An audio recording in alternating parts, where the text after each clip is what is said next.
Ascension News. Why we resist waking up. You are not here to play small. You are not here to work in some dull, dead-end job. You are not here to endure unhappy relationships or feel helpless or stuck. You are here to wake up to the fullness of your own light, your true brilliance, and your inner untapped potential. This intention was set well before you entered this lifetime.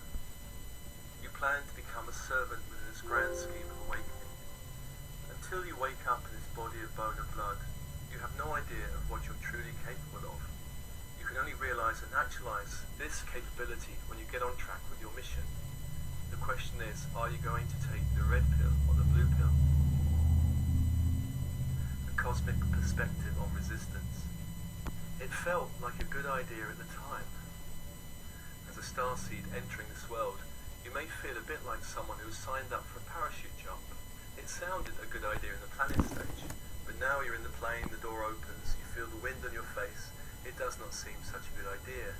When you look down at the earth far below, you definitely start to have second thoughts. Welcome to planet Earth. You jump and notice that gorgeous thing called gravity embracing you with open arms.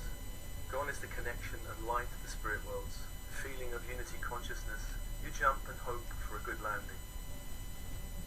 Falling asleep in this 3D world. When you arrive on planet Earth, you forget your mission. You have some vague idea that you're here to do something, but that's as far as it goes usually. Please note, you're not on a mission to suffer. You are not here to understand the world. You are here to create a new one. You have arrived at a time when the world is shifting out of a period of great spiritual darkness. You are part of a wave of light working here to create a new world. This process is not easy. Before accepting this mission, you knew there were challenges. Resistance is a normal part of waking up in the ascension process. In fact, everyone on the planet has resistance. As we know, we're passing through a powerful time in our collective awakening. The planet is ascending out of 3D and shaking loose much of which is old or outdated or dark. The planet has already ascended into the 4D bandwidth. This means we have greater access to experiences such as synchronicity, flow, and miracles. The story, of course, does not end there, since it is the destiny of the planet to ascend into a higher 5D bandwidth. There are many starseeds on the planet assisting in this collective ascension process. Waking up can be graceful or challenging. Some starseeds have fallen deeply asleep, and so the process of awakening tends to be a little bit more dramatic to compensate. Awakening can also be graceful, and at the graceful end, awakening can seem like planning a trip to a new country. It feels exciting, though there are practical challenges to ensure the trip is ultimately successful. At the more challenging end, the journey is triggered by some unexpected event, perhaps an illness, a divorce, a betrayal, a redundancy, a powerful encounter with plant medicine, and so on. Whatever the process, whether graceful or challenging, resistance is natural. I found as a rule of thumb that the bigger the intended step, the bigger the intended awakening, the bigger will tend to be your resistance to the process. Your mission, should you choose to accept it. Starseeds are here with a mission to help anchor a higher frequency of light, love, and possibility on the planet. This alone is a huge mission, but there is more. Many come with very specific missions, such as to work with energy, light, or to heal the earth, or work with the various kingdoms of the earth, or to specifically break certain 3D systems. And there are starseeds such as Julian Assange and groups such as Anonymous that are doing this. Some others come with missions to help other starseeds awaken, or perhaps even parent starseeds, and help them on their path. Many starseeds are sensitive and intuitive, and are drawn to work with channels, healers, and spiritual teachers. However, starseeds are not immune to resistance, and if anything, they have their own particular brand or flavor of resistance. Starseeds, like everyone else, learn to live within a tight comfort zone. The guardians of this zone are things like apathy, doubt, fear, hurt, and other forms of resistance. Starseeds in this tight zone forget their multidimensional nature and have a sense of being disconnected from their own light and from source energy. The energy grids around and within the earth are shifting. Now, I was born in the late 50s when the old karmic earth grid was very much in place and the new crystalline grid hadn't formed. I grew up connected to this old earth energy, and when I came to the spiritual path, was taught grounding. But most of the spiritual teachers I met did not really know that the new earth grid was forming. In sessions, I find that most starseeds as clients are still far too much connected to the old earth grid. It's a simple matter to teach our energy fields to align with a new grid and dissolve the old. When this happens, starseeds feel increasingly at home on this new ascending timeline. This alignment helps reduce resistance to awakening to their full power and potential. Starseeds are here to end an ancient darkness. This planet is now a sacred planet, an ascending planet. For thousands of years, this planet was a low-frequency dark planet, where dark forces had been in control, manipulating the masses. Even for a starseed who has not awoken, there's a deep feeling that something's not right in the planet. Many starseeds are super sensitive and feel lower frequencies around them. Many have been subjected to psychic attack on the astral planes. Many have a deep desire to escape this dimension. There can be a fear in waking up and shining the light too brightly, carry unresolved karma from other systems ruled by the dark. Orion is a classic example. This is something that has to be faced during the awakening process. When I was waking up, back in the early 90s, I had a strong memory of being burnt alive for being a witch. This was a terrifying vision in meditation, ultimately became very liberating. It helped me understand some of the patterns I was carrying and my fear of persecution for my New Age beliefs. The unique challenges for starseeds. As mentioned, starseeds are super sensitive, and learning energetic boundaries is important. Also learning how to release other people's energy. Internal resistance can be amplified when other people's energy is absorbed in the physical, etheric, emotional, mental bodies. This increases our innate resistance.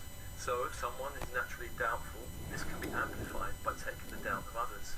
If someone has an issue with self-love, then absorbing angry or hateful energies can amplify a highly critical and judgmental ego, which compounds the problem of self-love.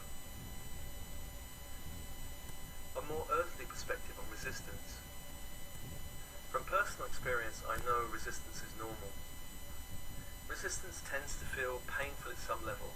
It can manifest as physical, emotional, or mental dis-ease. Stress and tension are signs of internal conflict, signs of resistance. We want to do one thing, but feel obliged to do something else. I'm certain that much illness and disease across the planet would be reduced if we found ways to deal with our inner resistance. Starseeds are just as prone to the very earthly reasons for resisting their path as any earthseed. Someone has been locked in this reincarnational cycle of the earth for a long time. Starseeds, of course, are incredible. They come with a unique energy field, a unique form of consciousness, a unique intelligence. They have unique skills and expertise gathered from many lifetimes in many dimensions of experience. However, starseeds are not superhuman. They come through the birth canal into a body of bone and blood. They enter into families, whether joyful, functional or not. They have relationships, and many enter the world of work. All this exposes us to the kind of earthly resistance patterns, some of which are old and some very new. Our ego is programmed to resist. Resistance comes when the soul impulses the personality to awaken. Our ego selves have developed over time to keep us safe in an unpredictable and volatile world. Actually, the term ego I use applies to a whole family of selves. It's not one fixed thing. As we grow up, we learn there are dangers, and our ego becomes an automatic protection system. But often it goes too far this way. The ego seeks to protect us and does not understand the unconscious weakness. Its job is to protect us from threats such as falling flat on our face, disappointment, humiliation, going broke, madness, and more. It sees life as a series of threats to be dealt with, very much like white cells in the blood that attack any invading bacteria or virus. Similarly, our ego will defend us from the light.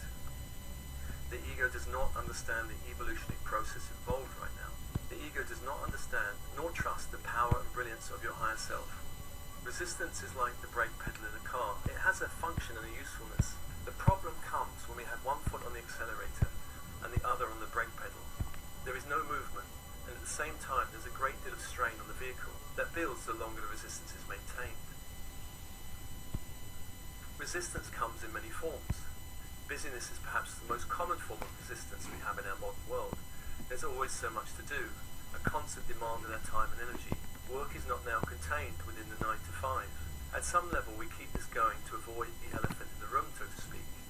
Apathy is another common form of resistance, the feeling of being unmotivated. There seems so many obstacles to moving forward. They just take so much energy, so better do nothing. Confusion is another resistance. We live in an age of information overload.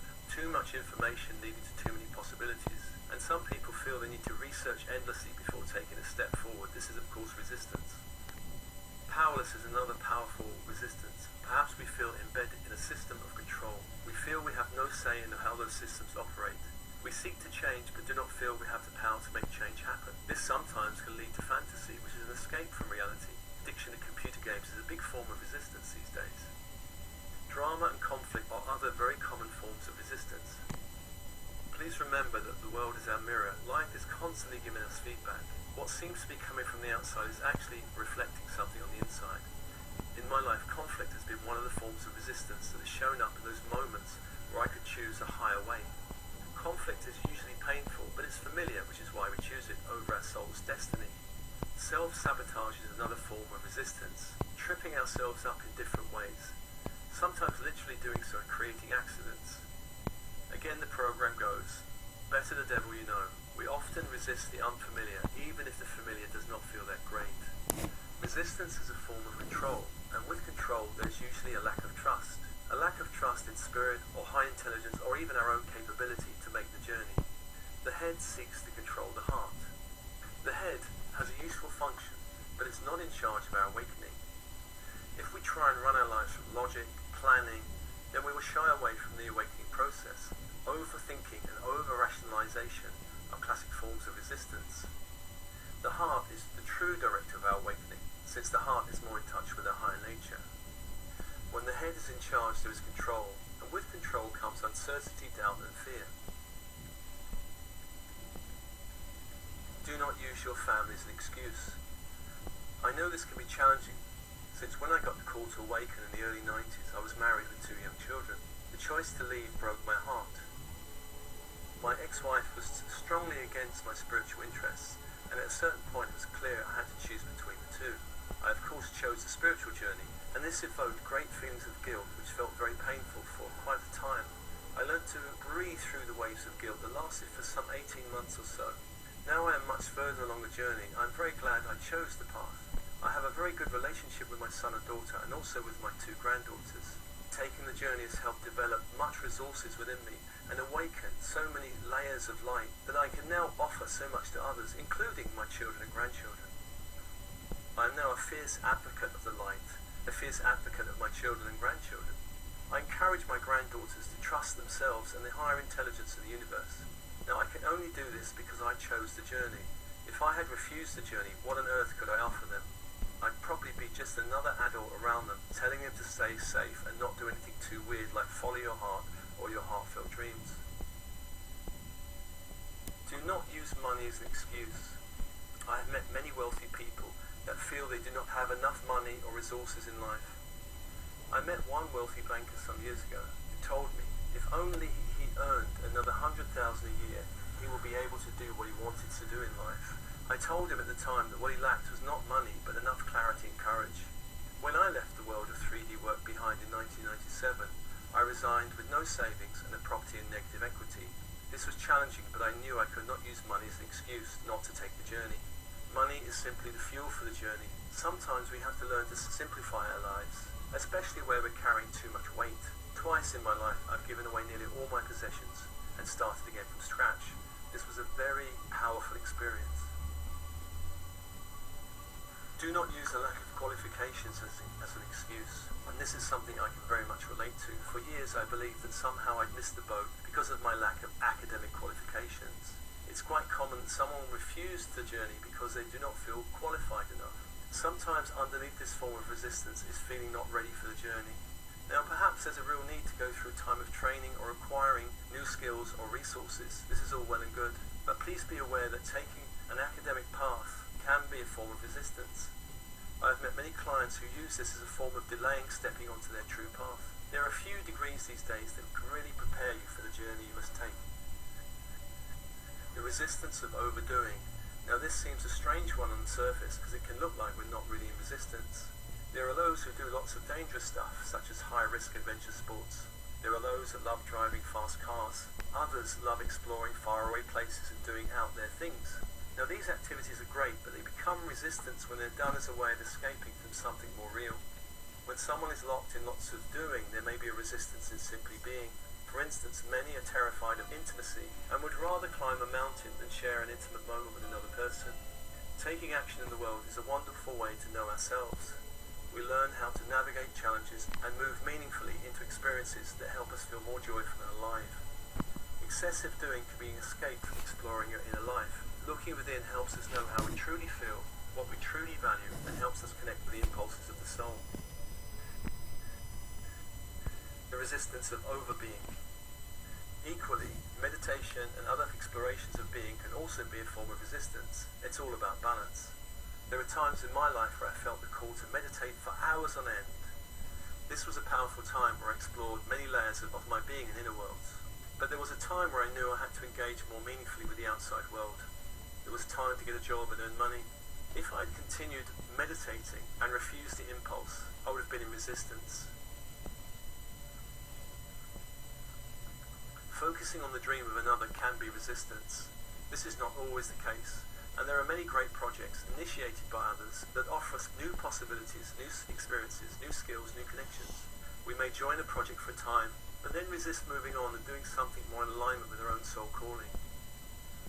Resistance comes when it feels easier to put time and energy into a project rather than working on your own dreams. Now, I worked for many years in a not-for-profit organisation which did amazing work. I was totally inspired by the organisation even before I went to work there. Many of the skills in internet marketing, copywriting and audio editing I learned there. I loved this organisation and many of the people became dear friends. On the other hand, at a certain point I felt I'd stopped growing. The message I was hearing from many different authors, spiritual authors, I'd heard many times before in so many different ways. Something was calling me, I didn't know what it was. Deep down I knew it was time to leave, and on reflection I should have left perhaps a few years earlier. There were signs I chose to ignore, so please be mindful if you're resisting your own work by helping to build the dream of another, no matter how worthy. Resistance and beyond. If you listen to the whispers, you do not need to hear the shouts. This is a saying in metaphysical circles, meaning the more we tune into our inner wisdom, the more we're able to hear the whispers, guiding us along the path. If we ignore the whispers, we'll eventually hear the shouts, meaning the universe will give us a kind of helping hand or a slap to move on. This helping hand, and certainly the slap, may feel unwelcome, but at a deeper level our soul has initiated the change. In my story about working for the non-profit organisation and overstaying my time there, I was ignoring the signs. I was ignoring my feelings. Our higher self and guides are always speaking to us through all kinds of channels. Perhaps a conversation that touches you, perhaps a message within a film. But if we're in resistance, we will miss the messages. We will filter them out. If we doubt the light, we will always doubt the signs. Now, I had a coaching session many years ago with a coach who's now a good friend told me some years later about this session. And in the session he asked me what was truly in my heart. And I replied something like, making writing and being an author the centre of my life. He asked me what it would take to make that happen. Now, I completely had forgotten this conversation, but he reminded me of it. He told me my reply was that I would need to leave the organisation that I'd loved so much. Now, even after being reminded of this conversation, I have no recollection of ever saying it. This is a sure sign that resistance was running in me at some level. There are different methods to deal with resistance. The Dalai Lama once said, "Know your enemy, for your enemy is a good teacher." When we turn and face our resistance and learn to handle it, we're in a sense growing up. We're upgrading our ego selves. There are many ways to do this, and I have my own method within the Soul Matrix healing system, and this system is one amongst many. I have found that awareness is always better than ignorance. When we know our resistance pattern, we're more able to handle them and do something about them. Generally, as a rule, I have found that acceptance and surrender work better than control and hanging on. When we surrender and accept our mission, life opens up in so many unexpected and miraculous ways. There is a brilliant motto, feel the fear and do it anyway. We're usually most afraid of where we need to go, most afraid of the step we need to take. Now, there is a distinction between resistance and intuition, and this was a lesson I learned in my late 30s. I was dating someone and felt that we should just be friends. When I told her, she said, "How do you know that's not your fear speaking?" And at the time I couldn't answer, so I went away and really examined this. How did I know the difference? Well, after a few weeks I managed to work it out. The good news of this story is that we remained very good friends. Everyone has a different answer to this question, of course. I'm assuming for most people there'll be a feeling between the two that's different. Please take time to reflect on how would you answer this question. Examine and update your limiting stories. It's natural for us to attempt to make sense of the world. We try to see patterns in our reality. We do this from a very young age. If we touch an open flame as a child, we learn that that dancing orange thing that looks so fascinating should not be touched. There are many other patterns that we learn. These patterns form our assumptions and belief about the world. These assumptions and beliefs form our stories about ourselves and the nature of reality. Every story we hold is limiting in some way.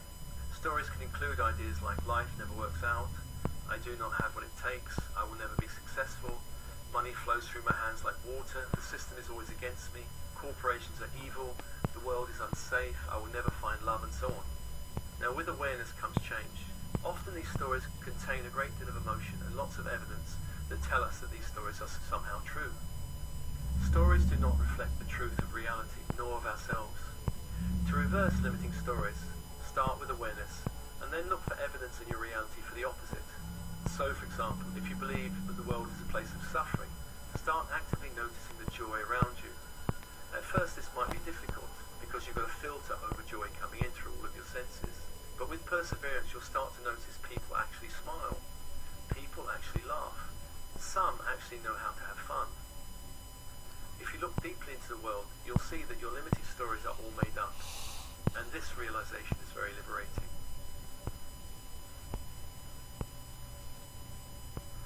Working metaphorically with resistance. Resistance can often feel like an external blocking force, something opposing us in some way. Metaphorically, it may feel like walking through glue, facing a wide chasm, encountering a great void, being blocked by a huge mountain, or feeling locked or trapped in some cell. Our unconscious minds are always communicating to us metaphorically about our limiting stories, and we can work to reverse resistance in the same way. In many workshops over the years, I've helped many people break through walls, leap across impossible chasms, climb mountains, dissolve darkness, and escape from prison cells. Our imagination is an amazing gift that can be hijacked by our fear and resistance, and we can learn to take back our sovereignty over this amazing quality and use it to bust through our resistance. Some have called this mental rehearsal. If you can imagine it, you can do it. Learn to become very imaginative when it comes to dealing with resistance. For example, imagine there might be some metaphorical wall blocking you from moving forward in some way. Come up with several great imaginative ideas for breaking through the wall or going over or under it. Give yourself permission to be outrageously imaginative. For instance, how would it feel to drive a tank through the wall? How would it feel to fly over with a broomstick? Pushing creates resistance. Pushing is a sign of not being in the flow of life.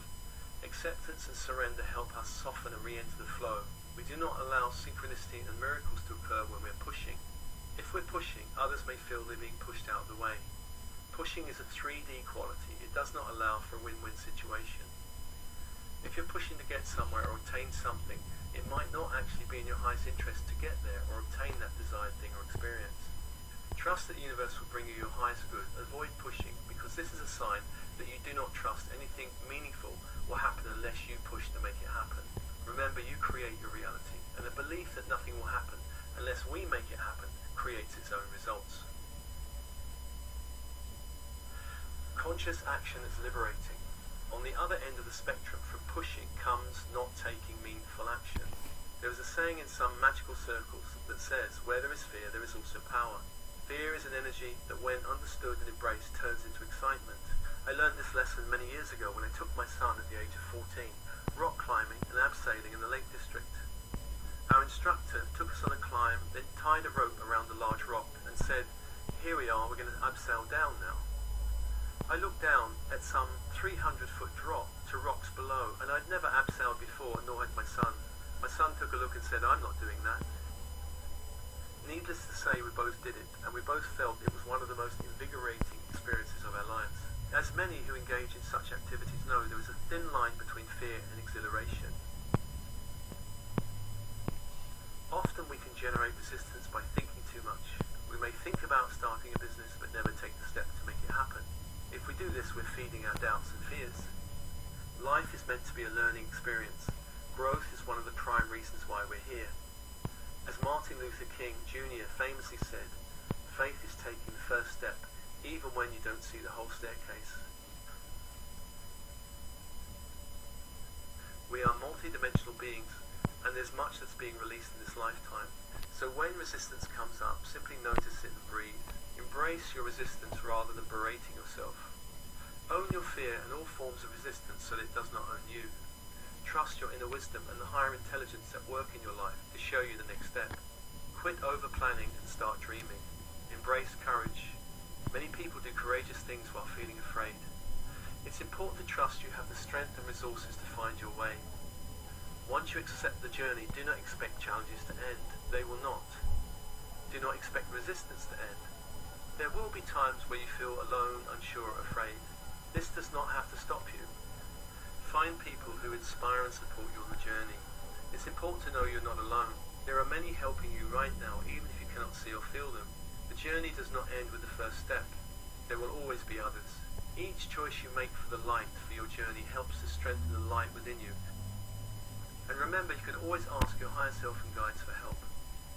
Please know you have all the resources within you to complete this mission. You're a map maker, pioneering consciousness, on a grand adventure of creating a new world. Do not fight resistance. Understand it, embrace it. Resistance points the way. Your higher destiny is calling. The bigger the step, the more powerful the journey, the bigger the resistance. Know this, your resistance is temporary.